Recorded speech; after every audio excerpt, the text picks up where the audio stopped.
Allegiance. I pledge allegiance to the flag of the United States of America and to the republic for which it stands, one nation, under God, indivisible, with liberty and justice for all. Thank you.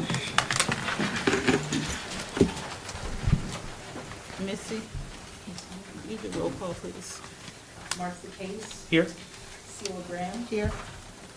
Kirsten Gustafson, Lauren Jones, Colette Jones, Here. Valerie Lewis, Here. Lucia Walker. Here. Thank you. I would like to make a motion to accept the agenda as presented. Second. All in favor? Now we'll have the student representative report. Hi. So there are quite a few things to catch you guys up on. First, the Hudson Student Council will be hosting and moderating a Meet the Board night at Hudson High School on May 16th from 6 to 7 p.m. We welcome community members to attend our upcoming forum as valued listeners. And we do appreciate diverse opinions, but the event is an informative session only, so only the moderators will be asking the potential board members questions. And they are going to be asked to refrain from speaking during the forum. Varsity Club is hosting their basketball tournament this Friday, and then a soccer tournament May 20th. Envirothon won regionals, and they're going on to states May 22nd and 23rd. AP exam season is in full throttle, so lots of stress around that. And the Multicultural Club is hosting their festival 7th to 9th period on May 17th. By the way, there will be a henna stand run by yours truly. So, Model UN recently went to Dalton, and the National Honor Society induction will be May 14th, the upcoming Tuesday after this week. And band is having a showcase as a fundraiser for the music department on May 21st. I think that's all for today. Thank you. Thank you. Thank you.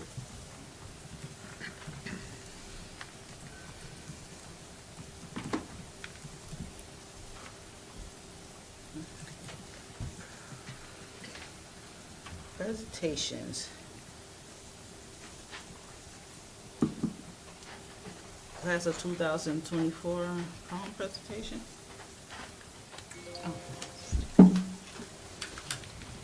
Hi everyone, so I'm Angelina Tambro and I'm representing the class of 2024 today.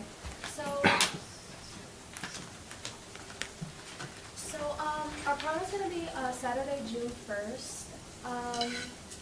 So our location is going to be at the Falls in Greenport, and our theme is going to be masquerade, so that's really exciting. And so the prom walk is going to be held at 5, and it's going to be held at the Fireman's Home. The reason why we're switching it up this year is because there's more events than normal at the waterfront. So people are allowed to go down there and take pictures if they want to, but the walk is going to be held at the Fireman's Home, and that's going to be at 5. I don't know if it says it already. And our music is going to be by, she's not up there, but DJ Maria. I don't know if you've ever heard of her. And our food is going to be catered by Aim to Please. She's local, which is cool. And the tickets are $25 each. That's about it. Any questions about prom? No? Okay. So this is extra. Our senior trip is going to be at Rocking Horse Ranch. There's a lot of things included. There's a water park. As you can see in that picture over there, there's horse riding, there's laser tag. There's a lot of cool things, and we're excited for that to happen. That's going to be June 3rd, so it's going to be a Monday. And this is everything. This is all the information on the buses and everything else. That's it. Any questions? Okay. Thank you. Okay.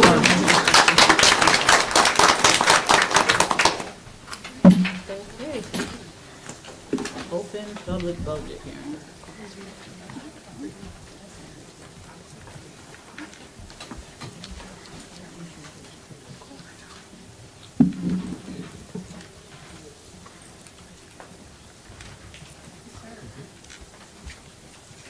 All right, can everybody hear me if I talk over here instead of over here?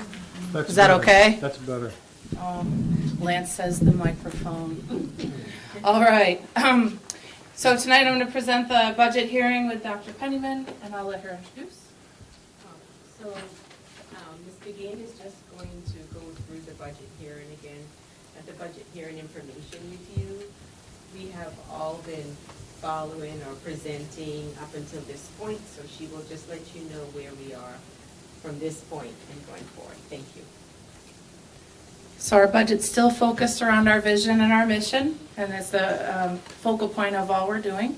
Additionally, the purpose of our budget has not changed. We're sticking in line with the 6 keys of school success that were presented to, or 6 keys to successful schools, that Dr. Pennyman presented in her 125-day plan and observations. So we want to make sure we're aligning our budget to meet the needs of the district and those findings. We are maintaining all general fund educational programs and services for students, where the Board of Education approved for us to present a 2% tax levy increase to support our revenue stream. And we're going to continue to invest in classroom technology and instruction to make sure we're staying student-focused in our budget planning. Here's a historical chart of our budgets over the years. As you can see, our budget increase for expenses this year is in line with the increase in our taxes. So we have our expenses increasing by 2% in line with that tax levy increase.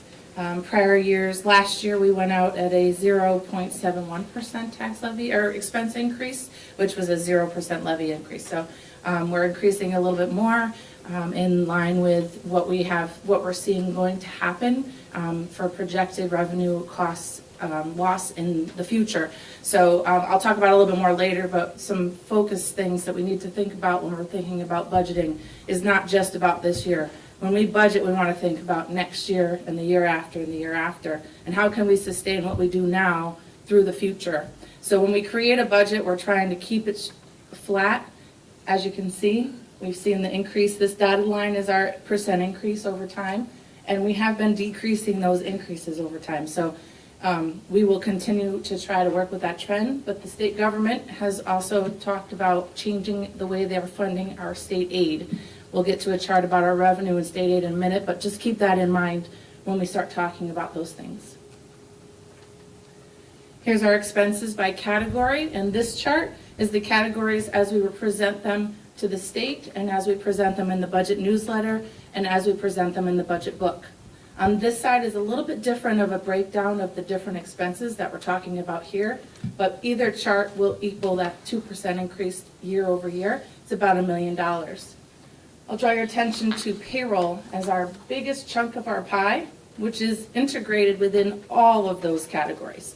So payroll is not just in general support or instruction, but it's also in transportation and employee benefits. Debt service, that's our loans that we owe to for bonds we've taken out for projects on capital improvements. Here's the tax levy history. We're in line with what the percent levy was in 22-23. I'll draw your attention to that. In 22-23, the district was able, the blue column is how much we are allowed to levy based on the calculation formulation by the New York State Comptroller. The yellow line is our bar, is what we're actually levying each year. So as you can see, the district has never levied the entire amount of what they're allowed, right? The cap versus the levy. What is the impact of this 2% tax levy increase? So we took the tax rates or the mill rates that are posted on the Columbia County website for each of the counties, and we multiplied that, I think it's a 9-digit number, by the amount 200,000, and that's how you get how much your taxes will be, just so everybody understands where I came up with that calculation. We chose 200,000 as kind of a median waypoint. I will point out that it's a fully assessed home value, not your market value. So the assessed value is what the county assessor says your house is worth versus the market value, which is what you would see on Zillow or if you were to sell your house. So that's what you get taxed on, is your assessed value, not your market value. We also included a $300,000 home because we want to stay in line with what's actually happening in our different jurisdictions. So in both categories, you can see that the annual difference is about $60 to $70, or if you break it down on a monthly basis, you're talking about an increase of about $6 on a monthly basis, a $5 meal at McDonald's plus tax. At the $300,000 range, you're looking at a little bit larger because you're at a larger value home, but you're still within about $10. Here's that revenue I was alluding to earlier. So the tax levy is about 46% of our total revenue stream, how we pay for our expenses. So that $55,602,026 in expenses is supported by 3 basic categories or 4 revenue streams, as you see on the other side, or this line you see on the other side. I will point your attention to 2 things. The state revenue is our biggest. As you can see, that's our other half. So both our state revenue, our state aid, is 48% of our revenue stream. So when that, if you were tuned in when we were first presenting the budget in February, we were afraid of losing $2.8 million. That was in that state aid category that the governor is looking at. So there's a aid category that's not based on anything except for our wealth, our enrollment, and our census data from 2008 compared to the CPI cut in half. So the foundation aid formula is a very complicated calculation that the state comes up with and is evaluating and redistributing in this next year. So we have to keep in mind these things as we're looking at, and that's why we're looking at a 2% tax levy increase. So we have to take the pressure off the budget, revenue budget from the state aid and have the taxpayers supporting us just a little bit more. Additionally, you'll notice the assigned fund balance. What that means is we save money from not spending in a year, and we're going to project to save the same amount we did last year in this coming year, and we're going to invest it in next year. That decreases our need for taxpayer dollars in the future year, right? So we're taking $1 million and applying it from savings from this year into next year. What happens if the budget doesn't pass? This is important to note as well. So it's important that everybody come out and vote, whether you're a yes or a no. Because if you're a yes and you think you don't need to vote because it's going to be fine, and nobody comes out and vote, it's not a yes vote. It's not a yes vote unless you yes vote. It's not a no vote unless you no vote. And we need everybody to come out and vote. If we are not able to pass the budget and the Board of Education decides they don't want to go out for a second vote, we would have to go to a contingency budget. Contingency budget takes out all of the fun things kids enjoy. Sports, arts, library, music, those types of things that are non-contractually required for their educational programming. So we don't want to go to a contingency budget. It means like the levy will not increase year over year, but it also means we have to decrease our expenses to cover that loss in revenue. Budget considerations, I was talking about that foundation aid formula. That's a really big one. That's about $17 million we get in total state aid. 14 million of that is foundation aid. So it's a big number. We're going to need to look at replenishing our reserve balances. In that chart, it talked about using reserves. We have saved money in the past and put it in reserves. That's being fiduciarily responsible. We're putting money aside to cover expenses that we may not be able to cover because we don't have enough money to levy from the taxpayers. So we take that savings and we apply it to an expense. For example, our retirement expense. For employee retirement expenses, so anybody who's a non-teacher, we pay a percentage of their income in a lump sum payment.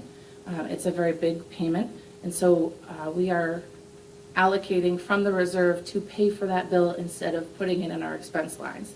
Additionally, we have a large workers' compensation budget line.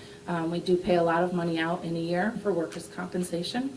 It's not just the current year's bills, it's years from years prior. We're also using some of that reserve money to cover those expenses. Long-range financial planning, as I told you, we don't want to look at a budget as a one-year thing. We want to look at 4 or 5 years ahead. What are we doing now that's going to affect us later? What contract negotiations are going to have a problem for us in the future? Out-of-district placements is one of our biggest budget lines. We spend about $2 million in private placements for students with special needs in our budget. In addition, our transportation line is $4 million. Probably about 30% of that is out-of-district placements.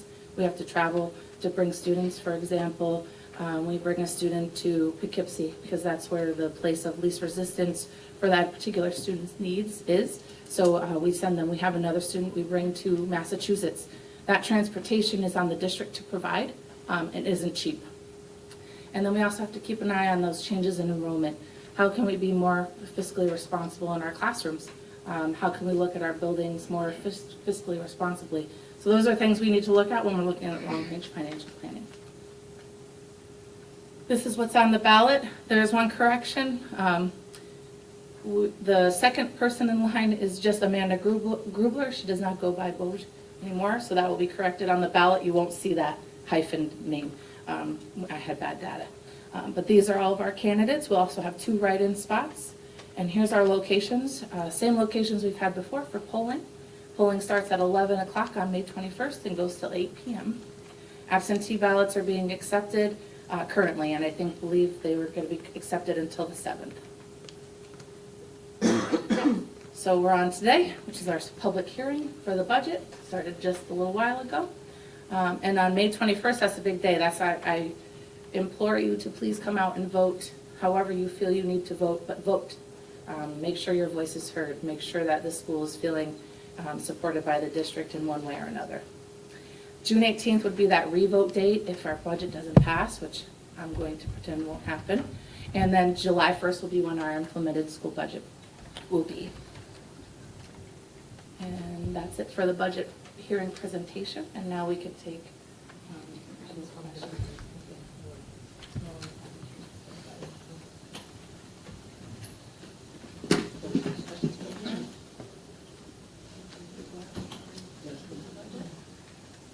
A lot of people back there. Everybody heard me back there? Any questions?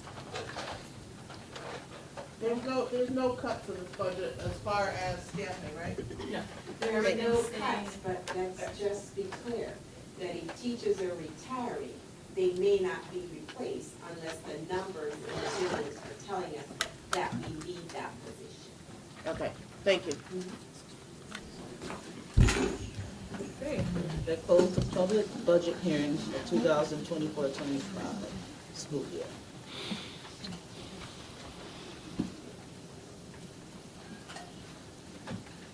Okay, at this time, we do need to have an executive session for the purpose of reviewing the employment history of particular person or persons.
executive session at 6:38. Second? All in favor?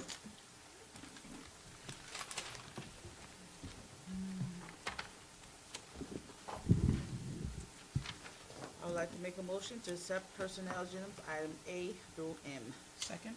All in favor?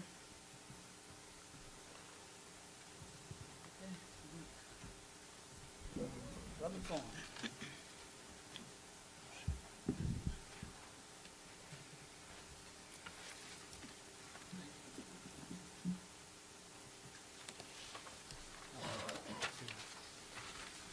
Ladies and gentlemen, we're about to convene into the public comment period of our meeting. Although state law does not require us to hold a public comment period, we have chosen to do so because we believe it's crucial for us to hear from our community members about their concerns and issues. Having said that, please note that the board is here to listen. The public comment period is not designed to be a discussion. Accordingly, please do not expect the board to respond to your concerns and questions tonight. This is because we take your concerns and questions seriously and want to have sufficient time to process and research issues, if need be. We will, however, respond to your questions and concerns at a future meeting or have the proper staff member get back to you at the appropriate time. Also want to point out that under state and federal privacy laws, we're unable to entertain any comments or questions about school personnel. Ask that speakers address the comments to the board directly rather than the audience. And each speaker is given 3 minutes. Claire Cousins? Hi, friends. I'm here to ask the board for some support with my son, who is in the intermediate school. I've been advocating for his special ed journey since he's been in pre-K, and I would love some support in going to the state level and asking them to look at their special ed policies and procedures. Just to give you a little bit of story time, you know, he has mood disorders, he's on the spectrum, he's really struggling with emotional regulation. His teachers are doing an amazing job at trying to meet him where he's at. We're working with the special ed department hand in hand. We're implementing as many things as possible. I have asked for him to be placed out of district because we have tried all of these things, and because of the way that the system is set up, he has to continue to fail upwards. I don't want my 8-year-old to be depleted in 2nd grade and feel like there is no help for him. He is involved in Promise Neighborhood. He goes to mental health. He has a counselor. He has a psychiatrist. He has another counselor that he just talks to. He has all of the services in place, and he's still failing in school. We've stripped away his education goals just so that he can be functional in school, and I'm just not sure how much more the state is expecting children to struggle before their needs are actually met. And I think that this is a perfect opportunity for the board to work with parents, to really have our voices be heard at the state level about your budget presentation. You know, placing students out of district is expensive, but it's necessary for cases like this. I think, you know, we can't afford to lose staff members because some of the issues that he has could be addressed by having a one-to-one aide. If there's not enough money in the budget to employ extra people to fill that position. And I hate to tie him to budgetary issues because it's way bigger than that, but there are parents who are advocating for their children. There are staff that are doing everything that they absolutely can. And I don't think the state is getting a full picture of how bad decisions and wraparound approaches are actually trickling down and affecting young people. So hopefully somebody can get back to me and we can do something before the end of the year, because I'm strongly considering not having him return to district, because I just don't feel like it's conducive for his mental health or his view of success or what ability he has to be successful if he has to continue to show more and more bad behavior before his needs are actually met. Thank you. Thank you for sharing.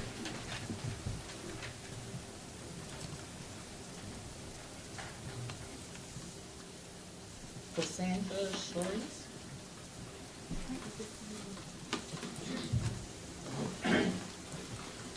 Greetings, my name is Cassandra Shores, and I'm the parent of an 8th, 6th, and 4th grader at the Hudson City School District.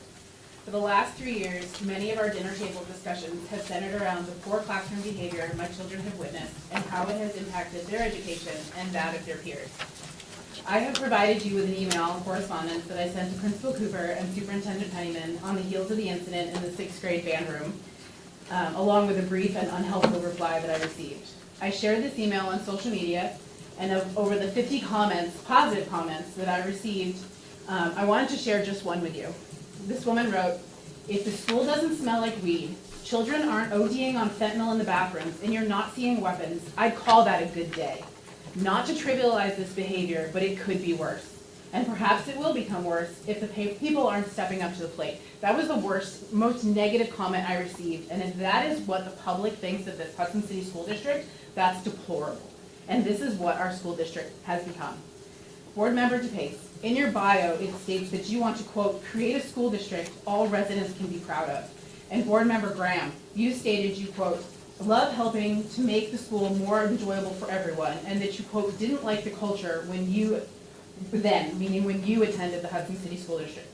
So far, I don't see any of these goals being achieved by the current administration. We have some of the lowest test scores and graduation rates. We can't keep good educators, and the ones that manage to stay are handcuffed by our administration, unable to create any real change. I have inquired with the New York State Department of Education to acquire the most recent Bader and SSEC reports, and if needed, I'm planning to speak to Regional Superintendent Focy's Gladys Cruz. This isn't a matter to be ignored, and I'm not going away.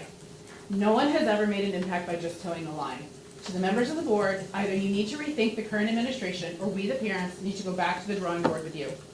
This isn't an easy issue, and it will not be solved in one meeting, but I'm hoping to open the door for further discussion and change. I look forward to your thoughts and replies. Thank you. Thank you.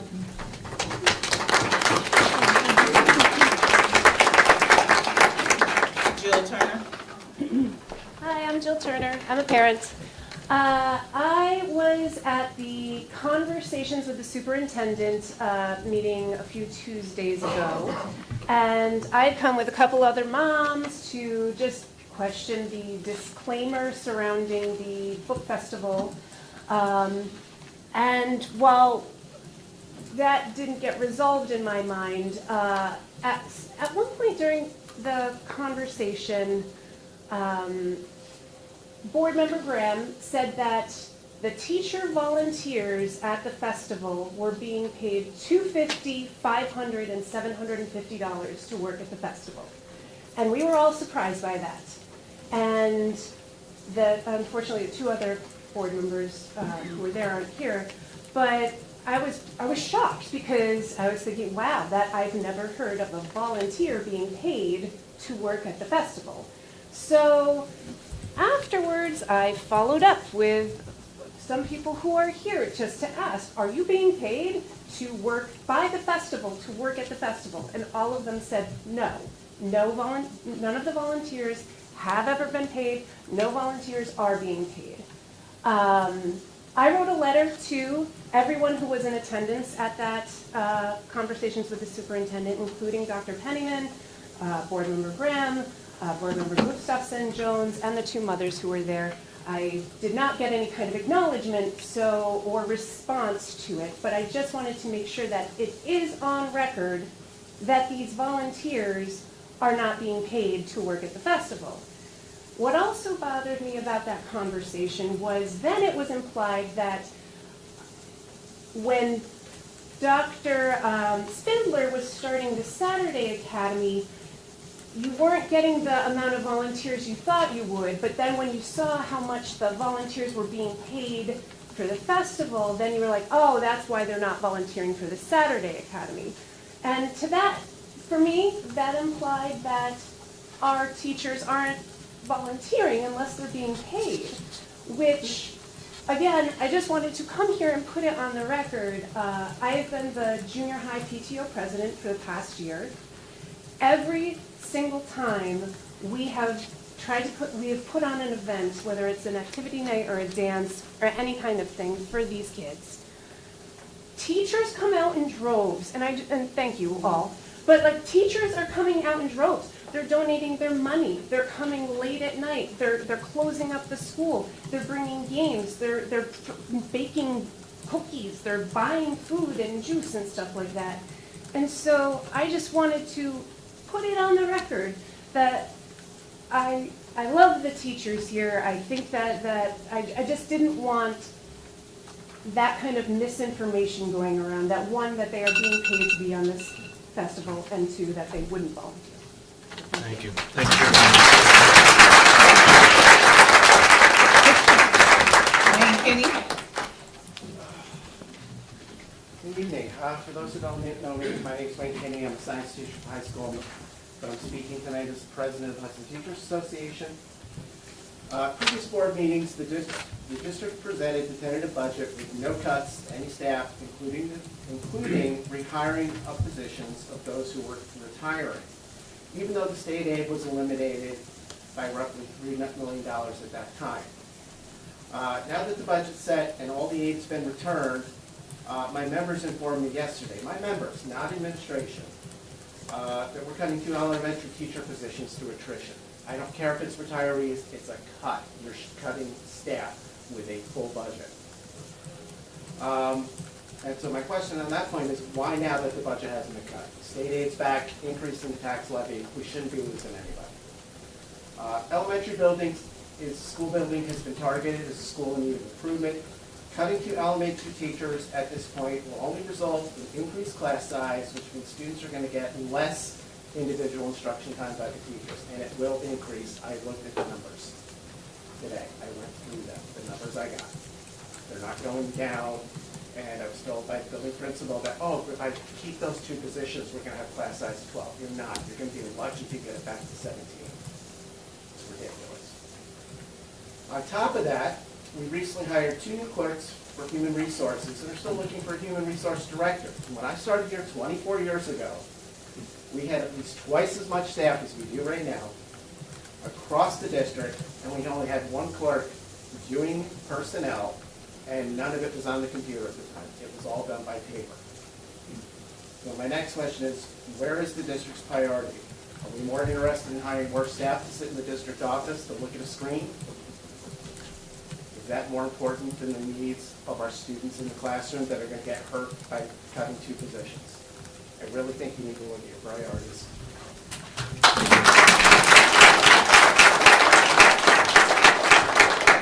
Alyssa Moore? Hello, I'm Alyssa Moore. I'm a first grade teacher here in Hudson, and I started my journey in Hudson by being a Hudson student. I just want to talk about the importance of the book festival.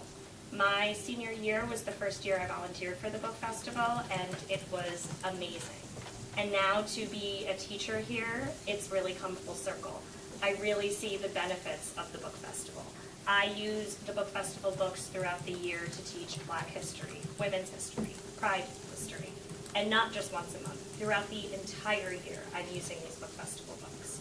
I also organize the community room. So I'm making the connections between the school and the community. Organizations like mental health, co-work, college recruitment, Hudson Youth Department. All these connections and resources are free to our students. They can come to that community room and be provided with free resources, another free book in addition to the free book they get in the author room. It's such an important thing, and I think that our district should be supporting it fully and completely. Thank you.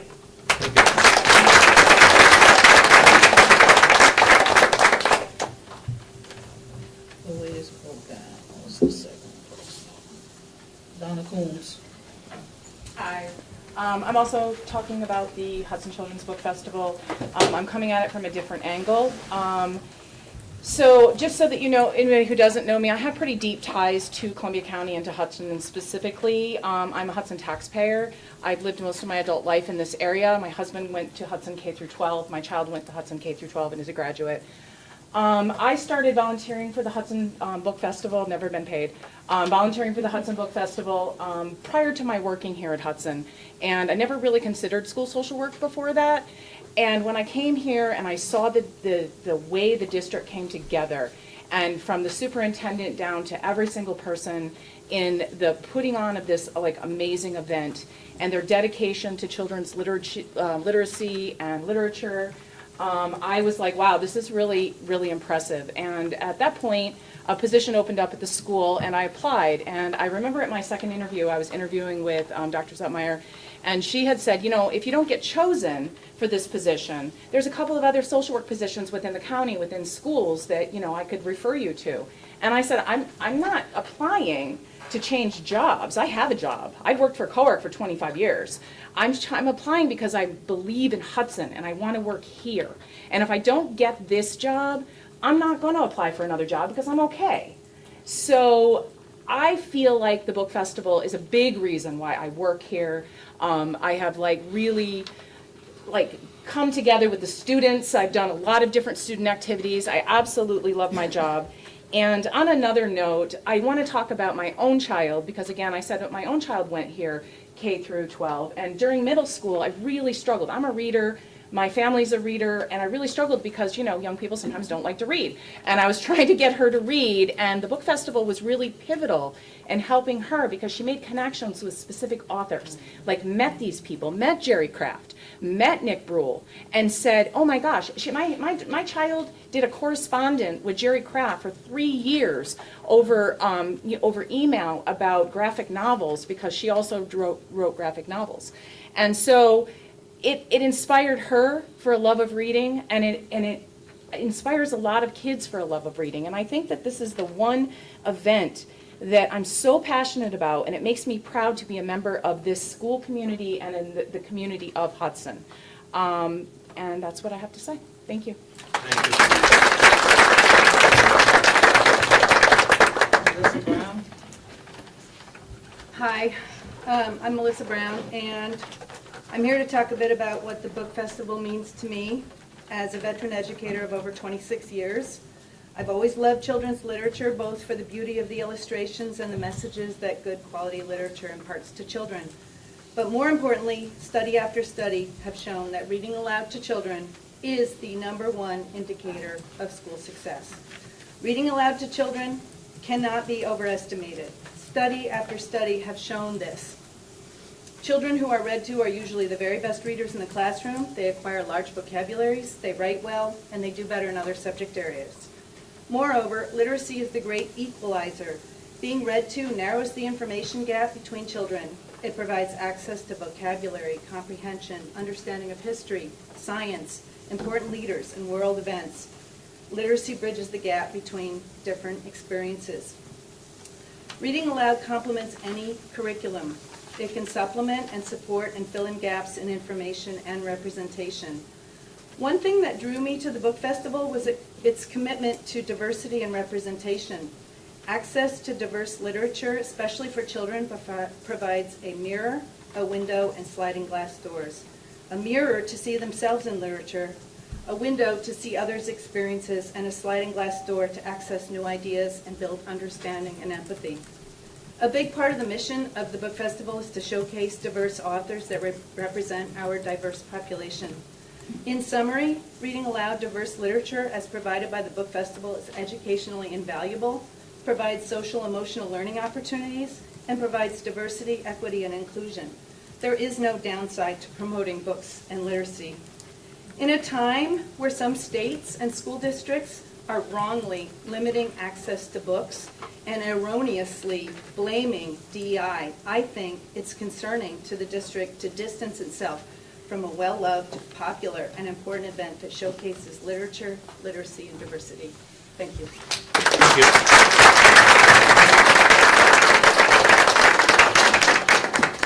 Jennifer Nixon.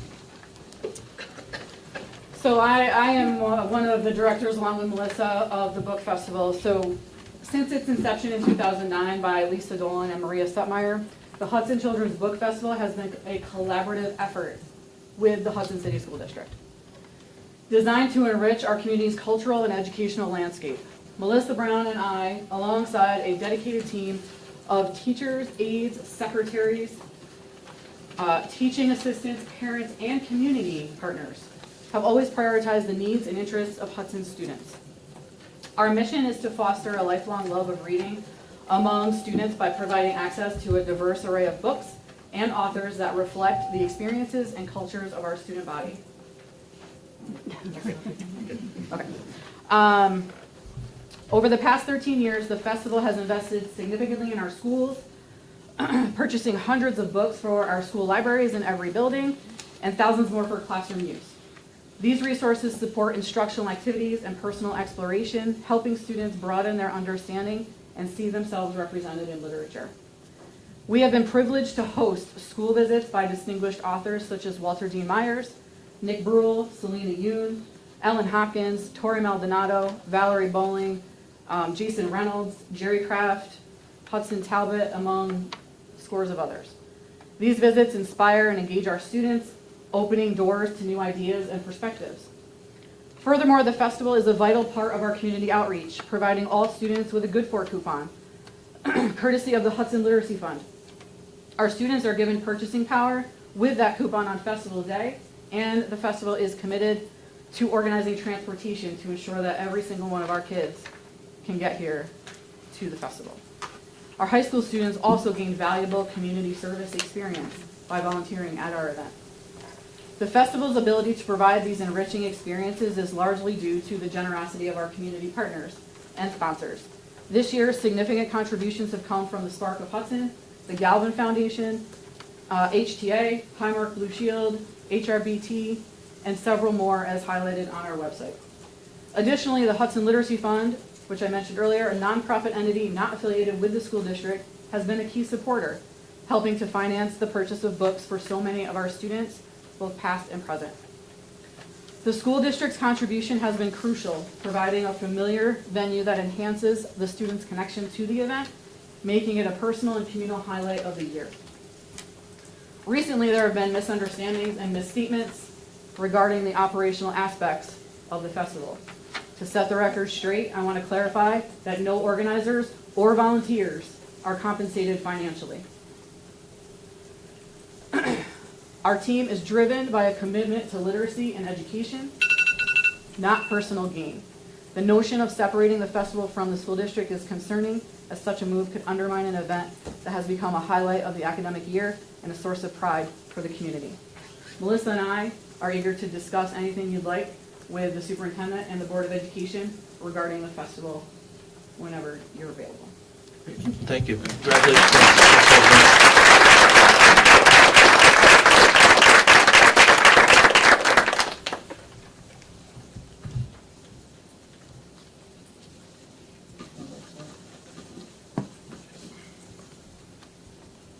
Superintendent's report.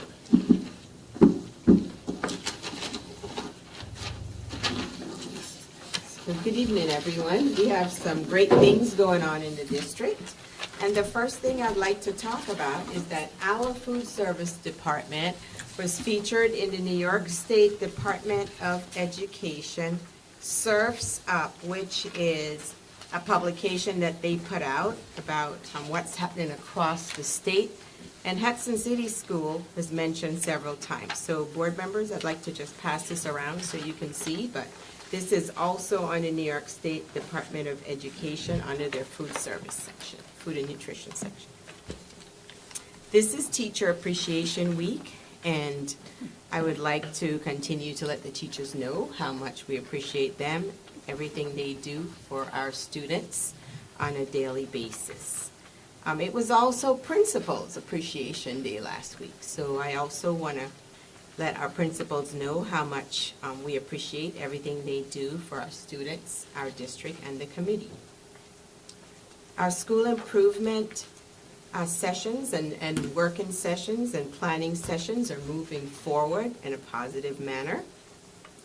And so tomorrow, we will be distributing the Chromebooks to the junior high and senior high teachers. Those are the free Chromebooks that we received from Verizon. So we're going to have a really fun rollout session at the high school tomorrow afternoon for the junior high and senior high teachers. However, coupled with that, we have been finding ways to show our appreciation to our teachers. And so today, every building received an assortment of cookies and soft drinks from the central office, from the district. And also tomorrow, to roll out our achievement in the Achieving the Verizon Innovative Learning Program, which is, as you have heard, is a very tough competition. This did not come easy. We are very privileged and honored to be a part of such a distinguished group of schools across the nation in Hudson. So tomorrow we're going to roll out free devices that our teachers are getting. And with that, we're also going to have an ice cream social, but it just won't be for the senior high and the junior high teachers. We are celebrating across the district. So the elementary school will also be able to receive that ice cream social. And this is also a part of our Novo grant. So I want to thank Teresa Hayes and Tracy Gaffney for getting the ice cream together. All I said was we need to roll out and have some fun while doing it, and I'd like to probably have some ice cream, and they took it away and they ran with it, so thank you. Also, the batting cages are up on both baseball fields. I don't know if you've noticed that. And then I will be sending out through Austin Crozier, probably sometime next week, some volunteers, asking for volunteers to begin reviewing our strategic plan process. And then last week I had the opportunity, I was invited by legislature Dee Dee Barrett to attend a conversation about an electric buses. I attended with other superintendents. I'm not saying that we're going to get electric buses because we're all just exploring this and trying to find ways to improve our transportation costs, but a lot of superintendents attended and we began the conversation around this. So thank you so much for listening and thank you for coming tonight. Thank you. Be resolved that the Board of Education approves consistent items 1A through D. All in favor?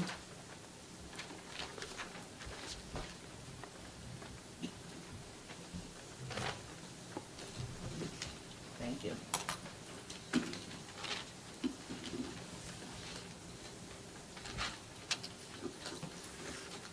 Important dates. May 14, 2024, Facility Committee meeting, 4 p.m. in the high school library. May 22nd, 2024, Policy Committee meeting, 7 p.m. in the high school library. May 22nd, 2024, Annual Budget Vote in Election, Board of Education meeting, 8 p.m., high school library. June 11, 2024, regular Board Ed meeting at 6 p.m. in the high school library.